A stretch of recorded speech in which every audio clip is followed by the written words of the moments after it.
నేను మీ ప్రవాస భారతీయుడిని. చూడండి, ఇక్కడ ఒక యాంటిక్ పీస్ వచ్చింది.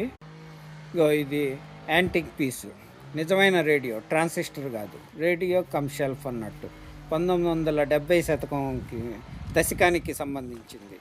మా ఇంటిని పక్కన చైనా ఆవిడ 86 ఏళ్ళ ఆమె వెళ్ళిపోతూ, శ్రీ వచ్చి చూడు, నచ్చితే తీసుకో అంటే తీసుకొచ్చారు. చూడండి ఇక్కడ రేడియో ఎంత నీట్గా ఉందో. ఇక్కడ బిల్లు 77లో ఆమె రిపేర్ చేయించిందంట. ఆ బిల్లు కూడా వచ్చింది.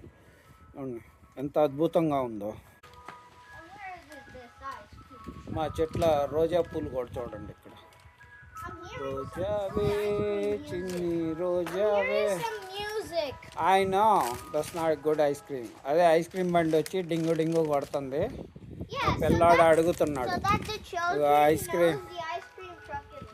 యా, ఐస్ క్రీమ్ బండి మనకి చిన్నప్పుడు గంట కొట్టుకుంటూ ఐస్ క్రీమ్ వచ్చేది గుర్తుందా పెద్దోళ్ళు? అట్లాగే ఇదిగో ఇక్కడ ఐస్ క్రీమ్ బండి వస్తుంది. చూపిస్తాను ఉండండి. అది కాండి ఐస్ క్రీమ్ బండి వస్తుంది చూడండి. Ice cream, cone ice cream అంట, షేకులు అంట, రకరకాల అట్లా వెళ్తుంది బండి. ఆడొచ్చి కాసేపు ఆగిద్ది. ఇక్కడ పిల్లలు ఏమన్నా ఉంటే అదొక సరదా. మన ఇంట్లో లేవా అంటే లేవని కాదు. అయ్యా అగో అగో ఈ బొడ్డోడు చెబుతున్నాడు. ఇగో తెచ్చి పెట్టేసాం ఇంట్లో. ఎట్లా మోగుతుందో చూడండి. చిన్నాడు చిందులు కూడా వేస్తున్నాడు.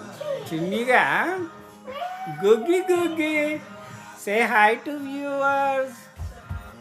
సిగ్గుపడిపోయాడు. ఇక మా పెద్ద పిల్లకాయ సే హాయ్ టు వ్యూవర్స్.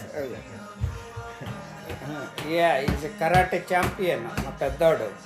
చిన్నోడు కూడా ఇప్పుడే మొదలుపెట్టాడు, చూపిస్తున్నాడు. యా తిరగద్ది. నో హిట్టింగ్ అన్న. Bad bye.